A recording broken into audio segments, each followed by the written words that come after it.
It's always a great pleasure and a privilege to present here at the LRC conference. It's without further ado, let's move on to the presentation. Okay. So, as I mentioned, as this program states, my talk today is about understanding TIPP and XLIFF. What are they and why did we get here? So the title actually gives us a clue of interoperability now. The actual whole process of TIPP and XLIFF is born out of frustration of the existing standards in terms of interoperability between different packages, between different tools. It actually came to light in early 2012. The main motivator behind TIPP and XLIFF were Medtronic. I don't know if you've heard of Medtronic, they're the largest medical equipment manufacturer in the world. They make pacemakers, heart monitors, dialysis equipment, you name it. It's in medical equipment, Medtronic make it. Medtronic were actually looking at moving away from individual server. They were unhappy with the lack of roadmap and the actual expensive upgrade part. And they were looking at actually a solution which gave them a TMS and a desktop tool. And they quickly discovered that basically there was very little in terms of interoperability, in fact, almost nothing. So the members of Interoperability Now, which was set up primarily by Medtronic, were a Milo group from Germany, Kilgrave. MOQ, you have the MOQ tutorials this morning. We have Medtronic, that's the main motivators, driving force behind it. Ontram, which is a German TMS supplier. Spartan Software. Spartan Software was spun off from the guys who really wrote Digi World Server. They now have their consultancy in California. They were core members of the Interoperability Now group. Obviously, XTM International, whom I work for. Now, the goal was to provide true 100% round-trip operability between various tools. Mike O'Brien, the chief technical architect at Medtronic, was the main driver behind actually putting everything together and making it all work. So the starting point for everything was obviously looking at the standards. As Arnold mentioned, we really need to take standards very seriously if you don't want to get locked in by proprietary systems. The problem is that standards up to now actually didn't mean interoperability. There was a core problem with XLIFF 1.2. Now, XLIFF stands for XML Localization Interchange File Format. The issue with 1.2 was that, to a large extent, there was kind of broken promise of interoperability interchange. The core of XLIFF 1.2 was fine. In fact, we have used XLIFF 1.2 since 2006. There's no problem with that. Unfortunately, there were too many options. There were too many implementation issues, and we very quickly found that the I for interchange was lost very often. So an XLIFF generated by SDL was different than an XLIFF that was generated by Kilgrave was different than an XLIFF generated by WordFast, etc. And there were real issues. There were also benefits. XLIFF, the X stands for XML, so at least we knew what the encoding was. We knew that we could actually process the XLIFF being proper XML, and it could be processed by various tools that understood XML. And this is in fact the way we treated XLIFF files that were generated by other companies. We basically converted it to our XLIFF using straight transformations and then converted it back again. And so everybody was happy. The problem with proper round tripping was that actually XLIFF itself, the interchange, is not enough. When you're actually handing off data to be translated, it's just not the text to be translated itself. You need reference materials, you need terminology, you need translation memories. So there's a whole ecosystem around the transition project that was missing from XLIFF. And this is the main thing that TIPP, the TMS Interchange Package Protocol, actually looks at addressing. So the goal was to be able to round trip completely transparently with all assets and everything between various TMS CAT tools. And that we've achieved. If you want to look at the work and the specifications produced by the Interoperability Now group, there is the URL where all these assets and the specifications can actually be accessed. Now, if we look at interoperability from the point of view of XLIFF, as I stated, it's not enough on its own. We have to also be able to translate terminology, translation memories, specifications. We have to provide guidelines, reference materials, and also we need to be able to get things back. So these are the issues that TIPP addresses. Now, some core concepts of TIPP. TIPP itself is a zip container, like many things nowadays, like Microsoft Office or OpenOffice. All of the assets are actually in a zip file. Although the extension is .tipp, it's actually a zip file itself. There are some core concepts that come with TIPP. First of all, there's the envelope. The envelope is actually the TIPP zip file itself. There's a manifest. The manifest details exactly what is contained within the TIPP itself. So it's all of the XML file containing the metadata to process the TIPP. Then there's the payload. Now the payload is actually an internal zip file. That's a zip within a zip that actually contains all of the resources required for the translation project. There's the resources, and the resource is an individual object necessary for the TIPP task completion. So this may be the XLIFF file, maybe the source file, it may be translation memory, maybe terminology. The corollary to a resource is a request. So, a resource, a request is the actual demand for translation. So you start off the TIPP with a request, and it's a TIPP that actually defines a particular task. That may be translate, it may be review, it may be correct. The mirror to the request is the response. This is the TIPP that comes back from the actual request. So it's the TIPP that's generated as a consequence of the request. Then we have the task type. Now we'll go into the task types in quite detail. It's the actual requested task itself. What are we actually asking to be done? Is it just a translation? Is it a review process? Is it a correction process? And then there's the STS. This is a structured translation specification. It's an ISO 11669 standard. So it actually details exactly what is required from the request. Now this is a representation of the TIPP itself.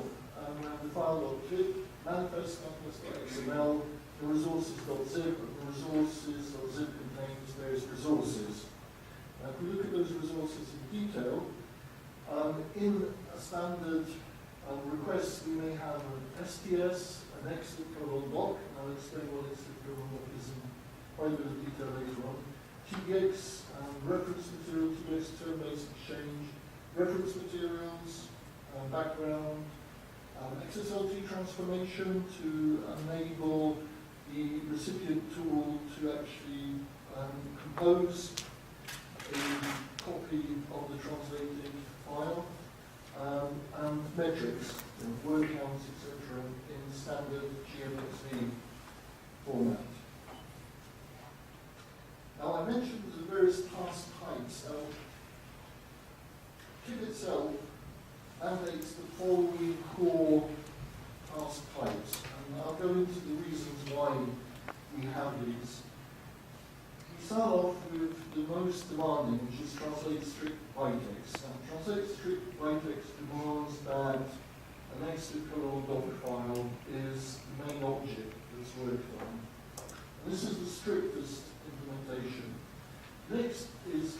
generic bytext, which may take an exif 1.2, exif 2.0, or .go file. And then we have translate native format, which is the loosest one, which just says, okay, this is a file that I want to translate it.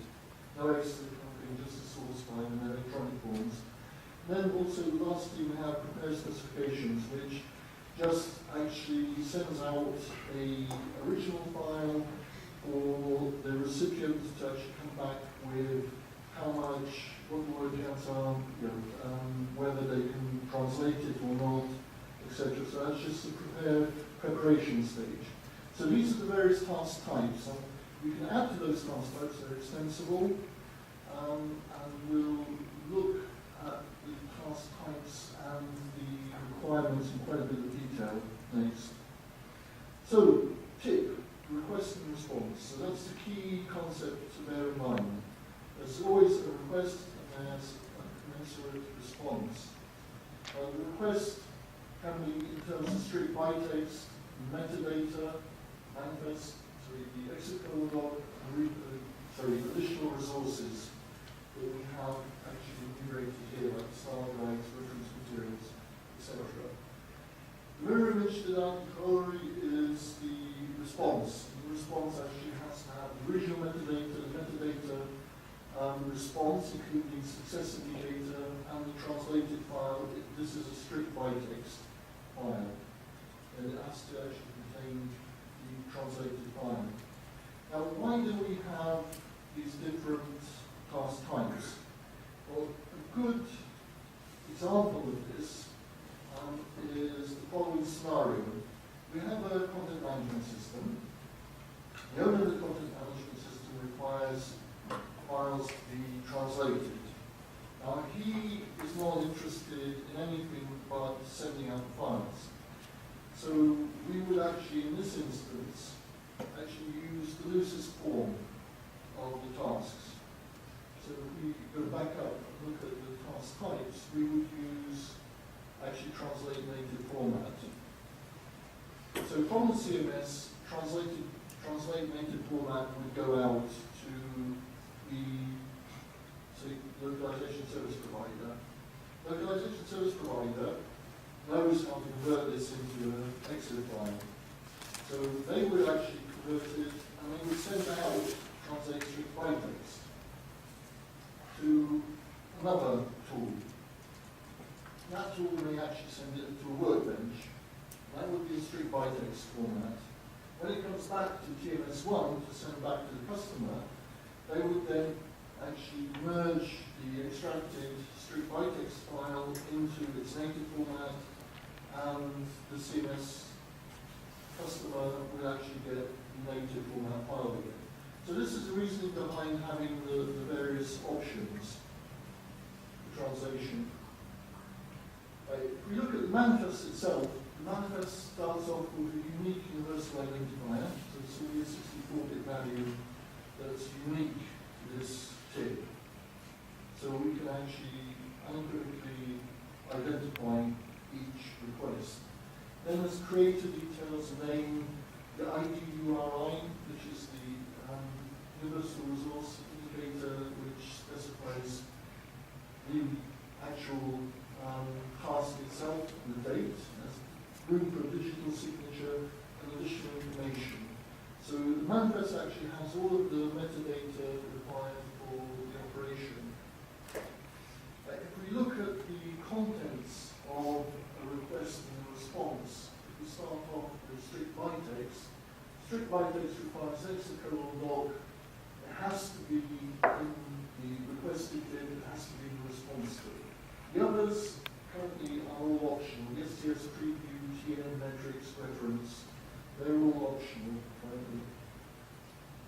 If we look at generic bytext, then we can have XLIFF 1.2.2.0.po as a bilingual file, obviously they're required. The rest of the contents are also optional. For the translate native format, obviously we send out the source file and we target file back. Everything else is optional. We don't require at all a source file back again. For prepare prepare specifications, we have to actually send out the source file, and then we actually have an SDS file. We need a structured translation specification back again. So that covers the request and response. If we look at exit colon doc, exit colon doc may be a slightly contentious issue because we're working on exit 3.0. But there was a there was good logic behind it. Basically, XLIFF is 100% compatible with exit 1.2, so it will pass 100% with the exit 1.2 XSDs. It's a well-defined strict subset. Why use it? Well, we had to actually decide on something that gave us a high degree of interoperability.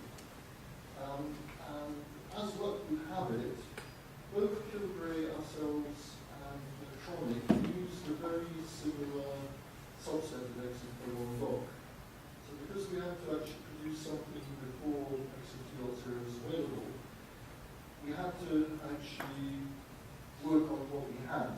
And so personally, I have used exit 1.2 since the very start that it became a standard in 2006, 2007. And it still works extremely well for us, but we've always used a very well-defined subset, which is always identical to the exit colon doc one. It's tailor-made for technical documentation, which is the main kind of issue behind exit colon doc. It allows you to embed terminology, create previews. It's fully documented and specified within the Interoperability Now consortium. It concentrates, above all, providing an unambiguous, usable standard, and it uses DX namespace for additional elements and attributes. There are things that were missing in the original exit 1.2 standard that Electronic required, and those have been added using namespace extension mechanisms. So, the exit colon doc hierarchy is all XML documents. Looks very much like this. There's an optional, the DX colon is the namespace extension mechanism. So there are actual extension mechanisms for embedding terminology. Then we have the actual body itself, the famous transunit, which all exit files have. And then there's header information with some optional things. So very, very much an exit 1.2 file, albeit in reduced form. In terms of the transunit itself, there's a very strict hierarchy here, very strictly, tightly defined, very much a big subset of exit 1.2. That gives us an unambiguous and easily implementable standard. So, where are we with exit 1.2? Well, in May, we had the launch of HTM 7.7 2013, the very, very first time that two TNS-CAT packages were able to seamlessly 100% round trip using completely open standards. It's an industry first. Surprising it's actually taken so long. It works. It's obviously been very rigorously tested. It's in production now. On-tram and obviously Electronic written tools as well that actually transform and use and do QA, quality assurance assessments on the exit colon document TIPP files. We've actually used the strict bytext here because we needed something that was completely interoperable and guaranteed to be interoperable. So, yep, you can use Kilgrave's MemoQ as an offline editor for XTM now, effectively. The future. TIPP, or the whole output from Interoperability Now, is being handed off to Limport, which is an initiative that takes the whole interoperability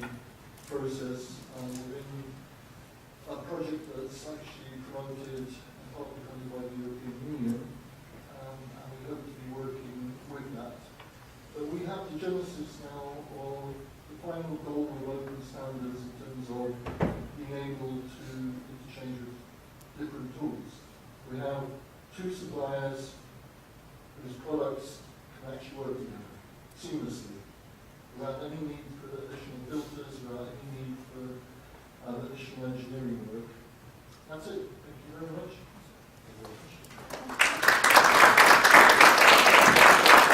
There's a microphone there. So you can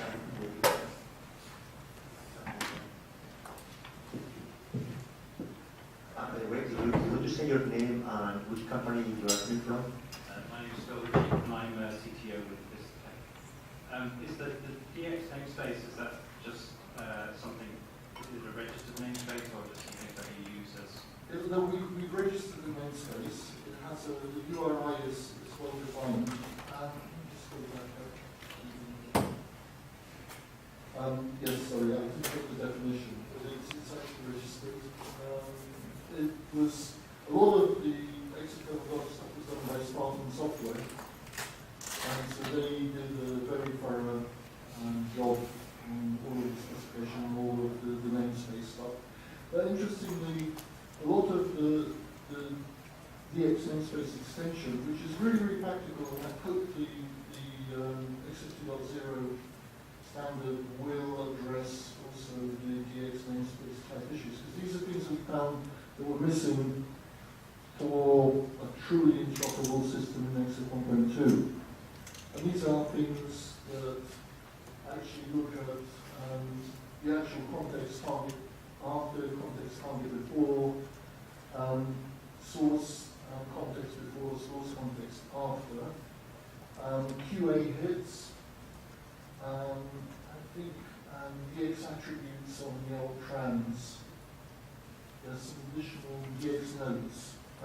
Notes especially was something that caused us a great deal of anguish, because notes weren't really properly treated under XLIFF 1.2. There were some things missing in terms of who made the note and the date of the note. And these were, we found it was impossible to actually add namespace attributes to the note because of the XSD specification. The schema didn't allow it, so we have to actually use a separate element for that. Both of these things will feed back into XLIFF 2.0. Many of my friends are on the XLIFF 2.0 technical committee, and also an observer on XLIFF 2.0. So hopefully we will be able to actually merge in future the work of the XLIFF 2.0 committee into XLIFF. But this is the acid test for all of these things is, has it ever been, in practical terms, implemented and does it work? Yes, this does work. A big vote of thanks to Micah Blythe, actually from Medtronic, because it was very much a customer-driven demand. It's banging heads together and actually demanding that companies actually are able to exchange freely between their tools. Any other questions? Thank you very much. I'm sure someone will have another question. There will be a quiz, and if you don't answer the questions, no dinner tomorrow. So, well, we can't let you go without asking the obvious question. You have been involved in lots of committees for many years. Could you give us a little bit of background information? How do you go about, once you see the need for a standard, how do you go about convincing other stakeholders, and how do you go about advertising it? How do you resolve conflict, conflict of interest? How do you compromise? Okay, now there's a couple of rules with standards. One thing is never create competing standards. So when you have a standard, you actually look at what's there already. And you never create a standard that actually competes with an existing standard. That's a kind of golden rule. The other thing is cooperation. I have a great deal of respect for my fellow colleagues who voluntarily, very often, take part in the standard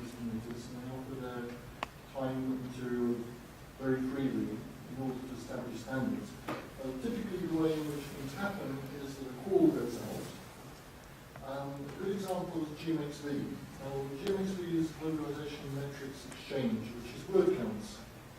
Now, believe it or not, the vast majority of GMS CAD tools in the world today have incompatible word counts.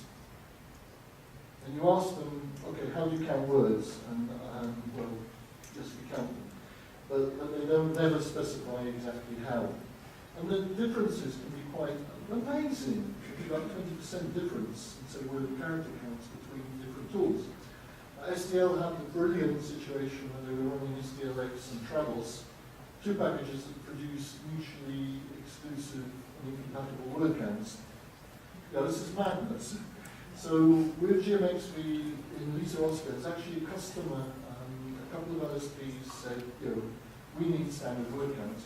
It's like Middle Ages still, in many respects in tools today.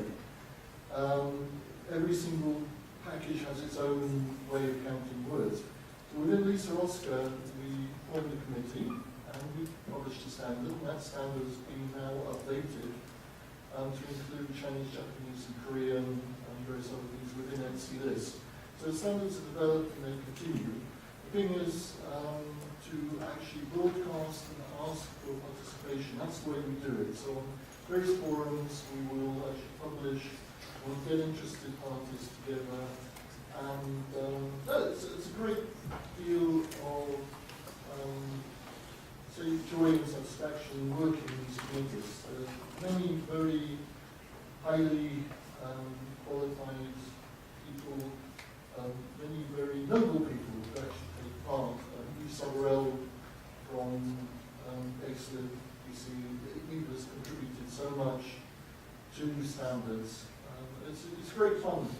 So anybody wants to get involved in standards, XLIFF and Oasis and W3C are kind of places you can participate. And anybody can participate. You don't need to be a specialist. As long as you have an opinion and you want to contribute and you like working in a committee. Sometimes it's not easy, and quite often you have to, sometimes it's hard work. But by and large, it's a testament to the way in which human beings can work together for the greater good of everyone involved. It's very reassuring. Great fun. Thank you. Thank you very much, Andrew. One final question, anybody? Hi. There's a microphone over there. Okay. If you give your name I'm institution. LRC. I was thinking about this DX namespace. Is that, was that developed with the idea of fitting it into the new standard, or I'm just curious because being an extension seems to contradict a little bit the interoperability principle. No, exactly. And I hope that we're able to actually offer the insights into why, in practical sense, because this is an example of something that's real, that's being used, and something that's actually customer driven. And the most valuable bits of standards are those that are customer driven, not supplier driven, but it's customers saying, we need this. It's not suppliers saying, okay, we will give you this because it's good for you. It's customers actually turning around and saying, well, we actually need this. So I hope I'll be able to have some time with David here to actually provide some insights into why these things were very important. And we'll see if they're covered by XLIFF 2.0. If not, whether we can actually submit some requests. Because XLIFF 2.0 is now going out for public comment again.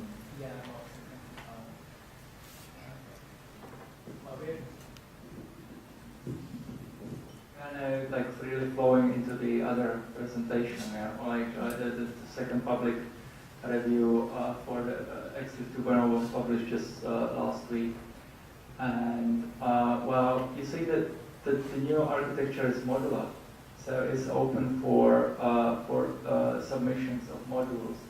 You see like that there are 8 modules in the first round, in the 2.0 round. The design is so that it's relatively easy to produce 2x versions. And what you see, like I see that there are quite a few things in DX that are not addressed by any of the current modules in 2.0, but it doesn't prevent you from, you say, submitting a module for 2.1. Thank you very much. Lovely, thank you. Any further questions? So maybe I'm just thinking of running out of time here. If you have any more questions, Andy will be around. Yep, I'm around all day today. Okay, yeah, so you can grab it. Thank you. Thank you, Andy.